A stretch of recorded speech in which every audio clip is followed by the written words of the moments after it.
Schweres Auswärtsspiel beim HSV und es ist eine Menge passiert. Nicht nur hier bei uns in der Karriere, sondern auch außerhalb der Karriere. Ich fange erstmal mit den Sachen an, die innerhalb der Karriere passiert sind. 3 Neuzugänge, 2 davon in der Startelf und eine weitere Legende, die ich abgegeben habe. Das wird auch gleich nochmal ein Stichwort. Also, erstmal eine schöne Choreo. Uns Uwe, Hamburger Sportverein, Ruhe in Frieden. Uwe Seeler, einer der größten deutschen Fußballer, die wir je hatten. Finde ich cool. Finde ich sehr schön gemacht beim HSV. Ist jetzt auch nicht gerade das leichteste Auswärtsspiel, aber wir machen das schon. Also, Neuzugang Nummer 1 spielt im rechten Mittelfeld ab sofort in der Rückrunde und zwar Fröhling von Hansa Rostock. Drittliga-Kenner wissen, wer das ist. Für Mees, ich brauchte da einfach ein bisschen mehr Geschwindigkeit. Mees hat jetzt auch nicht so die überragenden Sprintwerte.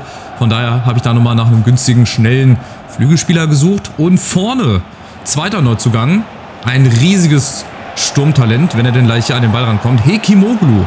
Wird euch vielleicht was sagen, wenn ihr meine Karriere-Talente-Videos verfolgt habt. Ich hoffe, das Video ist bis dahin rausgekommen. Ansonsten seid ihr jetzt gespoilert. Den werde ich nämlich da auch nochmal ein bisschen genauer vorstellen oder habe genauer vorgestellt. Dafür habe ich aber, jetzt kommt's, Legendenstatus und so weiter, Malik Batmaz abgegeben. Verkauft quasi. Das ist also neben Schenk die zweite große Legende. Schenk ist nämlich ein gutes Stichwort, den ich halt abgegeben habe. Ich habe ja gesagt, wenn irgendwie ein passendes Angebot reinkommt, ich glaube Fortuna Düsseldorf oder so, die haben knapp über 3 Millionen geboten. Und das sind dann einfach Sachen, die muss ich machen. Wenn ich dafür dann so einen Spieler wie Hekimoglu bekomme, der ein Potenzial bis 86 oder so, das heißt, es wird ein richtig guter Spieler für uns. Dazu, wie gesagt, in der Innenverteidigung noch Nnamdi Collins von Frankfurt für 2 Jahre geliehen. Auch ein gutes Potenzial, gute Gesamtstärke zu Beginn.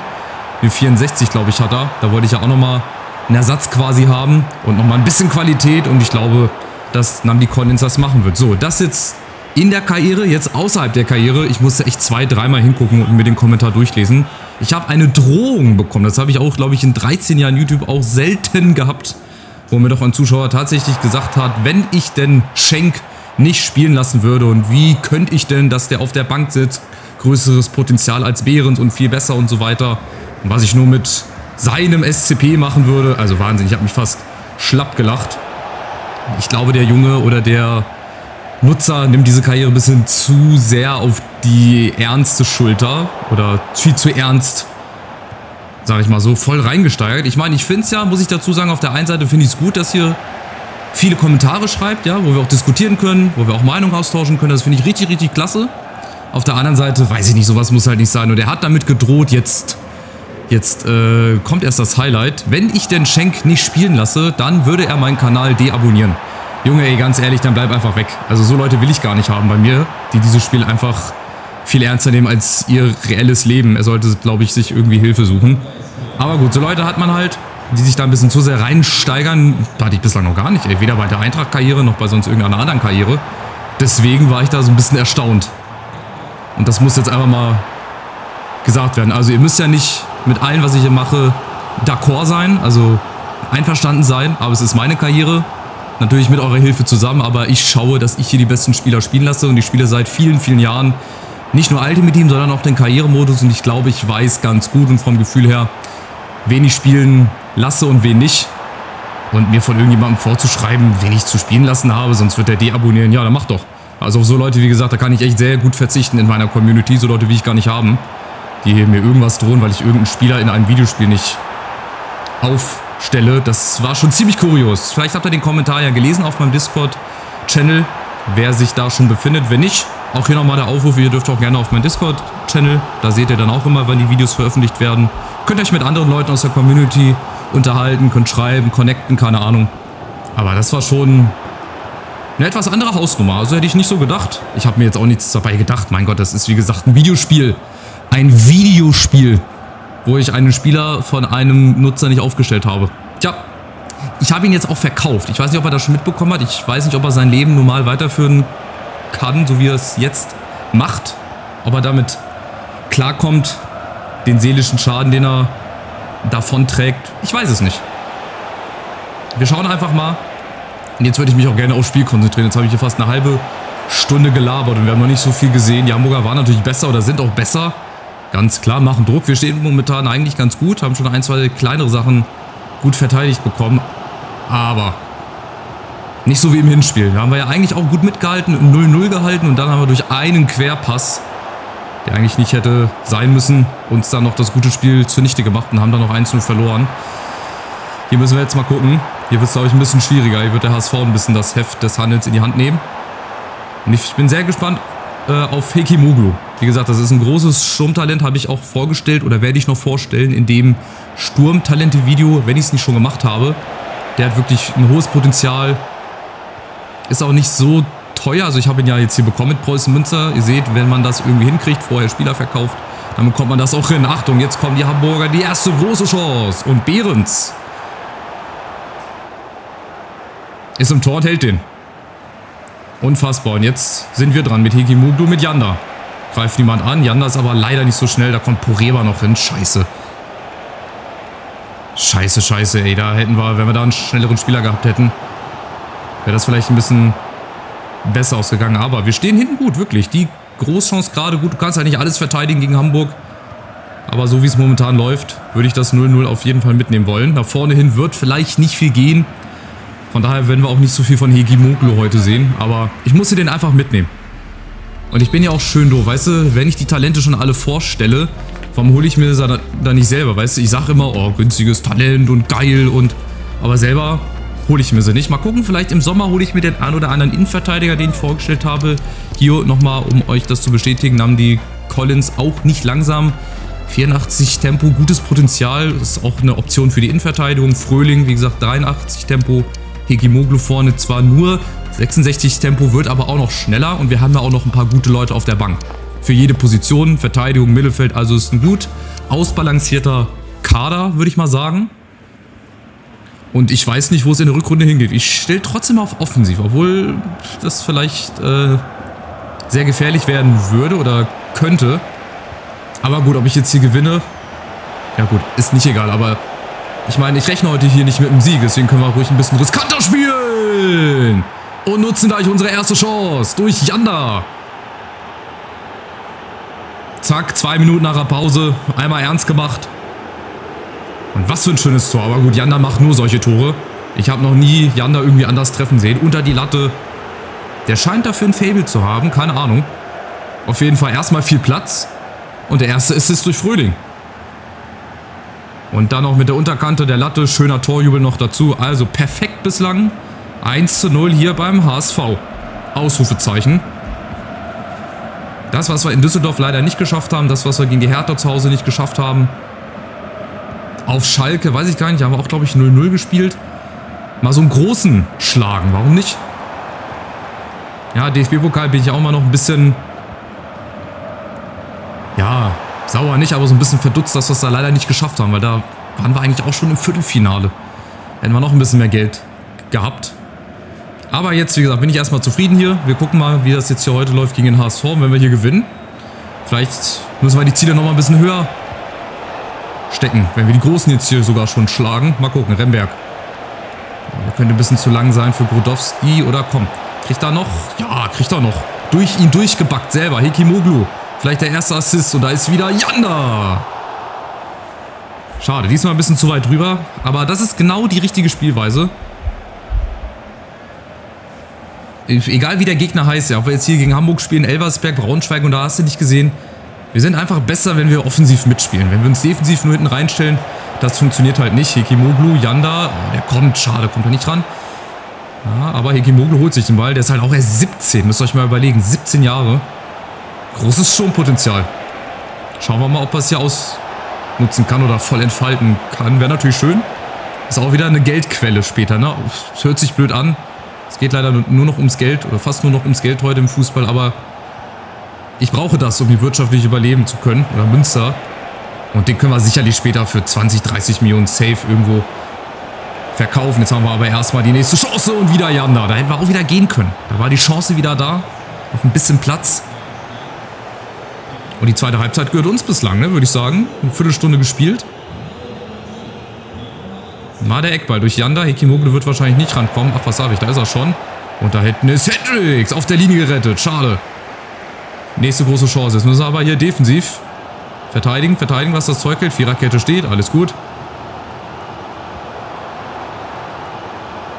Aber aufgepasst, das kann genauso gut wie gegen Darmstadt laufen, dass die in den nächsten oder in den letzten 2 Minuten dann hier nochmal ein bisschen mehr aufdrehen. Aber bislang, wir stehen hinten gut. Die Hamburger haben Probleme in der Halbzeit, in der zweiten Halbzeit. In der Halbzeitpause wahrscheinlich auch gehabt, in der Kabine. Deswegen sind sie so rausgekommen, wie sie rausgekommen sind. Aber wir stehen gut. Wir halten die Lücken möglichst klein. Wir sind gut in den Zweikämpfen drin. Ja, die Grätschen dürfen natürlich nicht so riskant geführt werden. Aber irgendwann bist du halt machtlos und chancenlos. Ne? Da kannst du noch so sehr hin und her wackeln. Achtung, gut stehen, hinten rausspielen. So gut es geht. Und dann haben wir ja auch da vorne die Chancen. Remberg, Hekimoglu wäre gestartet. Aber Janda startet jetzt gegen Perin. Ist er schnell genug? Janda, schade. Wenn er sich da noch durchsetzen kann, wenn er das noch lernt in 1, 2 Jahren, dann wird das ein ganz großer. Schade. Mann, oh Mann. So, Glatzel müssen wir auch verteidigt kriegen. Sehr, sehr gut. Möglichst wenig Fehlpässe. Nicht mehr querspielen vor dem Strafraum. Nur wenn es wirklich sehr, sehr safe ist. Sonst hätten wir schon im Hinspiel mindestens ein Remis geholt. Hier sind wir jetzt heute ganz nah dran an einem Sieg hier in Hamburg. Womit ich am wenigsten gerechnet hätte. Jan da unten. Ja, okay, 10 Meter abseits von Fröhling. Wir können noch mal Namdi Collins reinbringen. Ich weiß nicht, ob das jetzt riskant ist oder nicht, aber ich würde den gerne auch mal spielen lassen. Der ist halt auch nicht klein, ne? Muss mal gucken. 1,91. Part of Inside ist 1,88, 1,89, 1,87. Ja, also was so die Körpergröße in der Innenverteidigung angeht, das ist schon mal ganz geil. Vorne Frikjonsson war jetzt okay bei Hekimoglu, wie gesagt. Da darfst du noch am Anfang nicht so viel erwarten. Der braucht halt jetzt, ne? Den müssen wir auch trainieren. Da muss der Entwicklungsplan noch stimmen und dann wird er auch...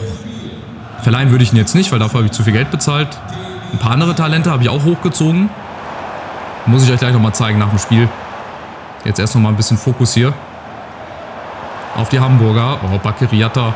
Aber die haben nicht mehr so den Druck. Also die zweite Halbzeit wird wirklich tatsächlich uns. Aber wir müssen uns jetzt auch natürlich ein bisschen mehr auf die Defensive hier beschränken. Natürlich auch noch mal einen Konter fahren vielleicht. 1, 2 Kontergelegenheiten sind vielleicht auch noch drin. Oh, jetzt kommen aber erstmal die Hamburger. Über Richter aufgepasst. Davy Selke war das, ne? 27, Davy Selke. Unfassbar. So, jetzt die Chance zu kontern. Die Hamburger haben nämlich aufgemacht und Grodowski ist jetzt auf und davon. Vorne Frikjonsson. Oh, das ist kein Abseits. Die Chance aufs 2:0. Und da ist jetzt natürlich die Frage, Hekimoglu. Mein Gott, ich muss mich an den Namen noch gewöhnen. Hätte er ihn reingemacht, der Keeper? Ich weiß es nicht. Ich kann es euch nicht sagen. Auf jeden Fall Hekimoglu. Ich muss mich daran gewöhnen, oder? Einfach nur Hekim. Keine Ahnung, wir geben dem auch irgendeinen Spitzname. Partov mit der nächsten Chance. Und wieder die Latte. Das kommt dann halt auch noch mit dazu. Weißt du, du machst eigentlich ein gutes Spiel, bist gut drin, hast die Chancen, sogar aufs zweite hier kurz vor Schluss zu stellen und dann steht halt entweder der Keeper im Weg oder das Aluminium.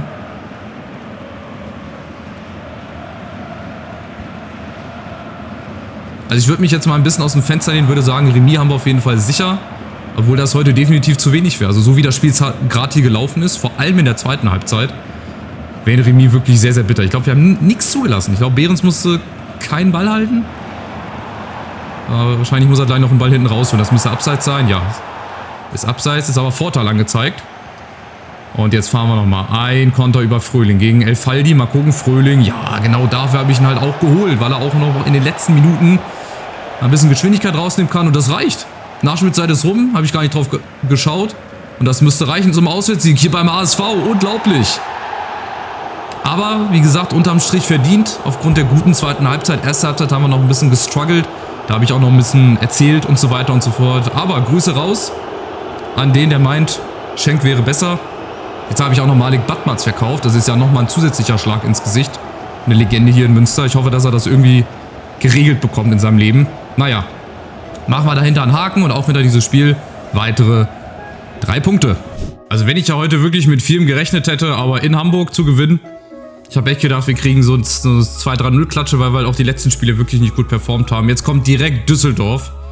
Oha, 2 direkte, ich wollte gerade sagen direkte Konkurrenten, aber es ist ja eigentlich so, wir sind nur noch 1 Platz hinter Düsseldorf und wenn es wirklich gut läuft, dann könnten wir eventuell dann halt auch aufsteigen.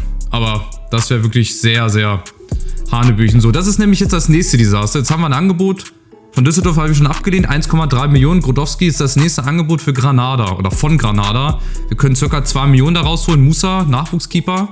bin ich dran an einer Leihe für 2 Jahre. Der muss zum Beispiel spielen, der wird bei mir nicht spielen. Der hat eine 54, 17 Jahre alt, der hat ein gutes Potenzial, aber der muss spielen. Und durch Leihen ist die Chance höher, dass er eine höhere Gesamtstärke kriegt, als wenn er bei uns noch auf der Bank sitzt. Da kann ich noch so viel ins Training reingehen. Aber das würde ich zum Beispiel auch ablehnen. Ich meine, ich könnte Krodowski im Sommer verkaufen, da kommen wahrscheinlich auch nochmal ein paar gute Angebote rein. Ja, aber ich brauche den jetzt für die Rückrunde. Ja, Etienne Amenido würde auch gerne mehr spielen, der wird auch zu seinen Einsätzen kommen, aber hier 5 Verträge laufen aus. Profiverträge weiß ich schon, Spielzeit von Nemeth, ja. Muss halt auch häufiger spielen. Also ihr seht, wir haben einen breiten, guten Kader, da sind viele Leute, die wollen gerne spielen. Und so Luxusprobleme hätte ich gerne. Also lieber so, als wenn sich irgendwie keine Sau dafür interessieren würde. Jetzt haben wir gleich den Deadline Day. Der Musa, schauen wir nochmal kurz hier auf die angebotenen Leihkonditionen. Wo haben wir denn hier? Ah, Schneider auch. Für Darmstadt 98, nee. Gut, Marian Kirsch zum Beispiel ist auch ein Keeper, den könnte ich abgeben. Da könnte ich dann vielleicht theoretisch nochmal auf den Transfermarkt zuschlagen. Eine kurze Laufzeit, aber hatte ich nicht 2 Jahre gemacht? Ich bin der Meinung, ich hatte 2 Jahre gemacht, aber wir können auch erstmal eine kurze Laufzeit machen. Machen wir erstmal eine kurze Laufzeit für ein halbes Jahr. Bei Schneider Leihe zum Kauf, da muss halt immer weiterhin delegieren, den würde ich aber behalten. Angebot ablehnen, den würde ich tatsächlich spielen lassen. Lausanne dagegen, 270.000, weiß ich nicht, 300.000 kann man rausholen, delegieren. Mindestverkaufssumme machen wir mal 300.000. Oder machen wir mal 320.000, Anfangsangebot. Machen wir mal 400.000. So, ist wahrscheinlich totaler Quatsch, ist wahrscheinlich total viel oder viel zu viel. Gut, aber das ragt genau in den Deadline Day rein. Jetzt haben wir noch 10 Stunden. Ich zeige euch jetzt erstmal die Mannschaft, dann würde ich nochmal gucken, was eventuell doch noch auf den Transfermarkt geht mit sage und schreibe, weil ich habe nämlich hier in San Marino, das habe ich euch auch noch nicht gezeigt, nochmal 2 Scouts losgeschickt, zwar einmal nach San Marino, Linksverteidiger und einen neuen Torhüter von den Salomoneninseln. Ich habe ja gesagt, irgendeinen Crack aus Ozeanien will ich haben, ob das aus Neuseeland ist, ob das aus Vanuatu ist, ob das von den Salomoneninseln sind, das wäre heftig, das ist nochmal so mein Traum, den ich habe. So, wir haben jetzt noch 166.000, da wird, was feste Transfers betrifft, nicht mehr viel gehen. Da müsste ich dann über eine Leihe ja, operieren. Aber ich zeige euch jetzt erst nochmal das Team für die Rückrunde. Da wird wahrscheinlich nicht mehr viel hinzukommen. Also das ist die Startelf Hekimoglu. Der kann auch linker Flügel, rechter Flügel spielen. Dann Janda Fröhling, der kann auch links-rechts spielen. Krodowski kann Stürmer und links spielen. Das ist, wie gesagt, ein sehr guter, strukturierter, ausgeglichener Kader. Natürlich hier und da auch im Sommer zu verbessern. Rechtsverteidiger, Linksverteidiger ist dann die nächste Baustelle, die ich dann mal angehen werde. Einen neuen zweiten Keeper. Okay, gut, beide darf ich natürlich nicht weggeben. Da muss ich nochmal nach dem Keeper gucken. Da könnte ich auch Musa theoretisch behalten. Da muss ich nochmal gucken. Also einen Ersatzkeeper brauche ich. Ich kann jetzt nicht ohne Ersatzkeeper hier reingehen, das geht nicht. Dazu haben wir noch Kovalenko. Das ist mit der Beste, den wir haben. Der ist auch 17. Hatte schon eine 61. Ist also auch eine Option. Eventuell dann mal für den Sommer. Vielleicht auch mal für ein paar Kurzeinsätze. Also ihr seht, hier steckt sehr, sehr viel Potenzial drin. Und die Entwicklung ist natürlich noch lange nicht abgeschlossen. Wir sind gerade mal hier am Anfang der Karriere. Ich werde mich nochmal am Deadline Day umschauen und dann gehen wir rein ins nächste Spiel. Das ist jetzt das letzte, was ich mache, das vorletzte. Dann gehen wir nochmal kurz auf die Tabelle. Wir spielen dann gegen Düsseldorf. Gut, wir haben jetzt 2 Heimspiele. Düsseldorf, Lautern, Braunschweig, Fürth. Lautern und Braunschweig sind Spiele, die müssen wir gewinnen, wenn wir drin bleiben wollen. Fürth eigentlich auch. Ja, das war ja auch ein sehr, sehr kurioses Spiel in der Hinrunde. 4-2. Ja, und wir können wirklich auch mit oben angreifen. Wir haben nur 4 Punkte Rückstand auf Hamburg. Nach unten hin, gucken wir mal, 16 Punkte, beziehungsweise 16. ist Fürth, die haben 17 Punkte. Da haben wir 13 Punkte Vorsprung. Also ich glaube, mit dem Abstieg dürfen wir eigentlich nichts mehr zu tun haben. Aber lass uns mal 3, 4 Spiele verlieren. Ihr seht, wie eng hier die Tabelle ist. Wir haben auch nur 4 Punkte Vorsprung auf Karlsruhe. Diese 9. Regensburg, wo sind sie, meine Freunde? Schöne Grüße nach unten, Platz 11. War wohl doch nur eine Eintagsfliege in der Hinrunde. Naja, also jetzt soll es das gewesen sein. Ich gucke mich nochmal um, mal gucken, ob wir nochmal so 1, 2 Leute per Leihe irgendwie hier an Land kriegen und dann starten wir rein gegen Düsseldorf. Mal gucken, ob es genauso gut läuft wie gegen den HSV. Macht's gut. Ciao, ciao.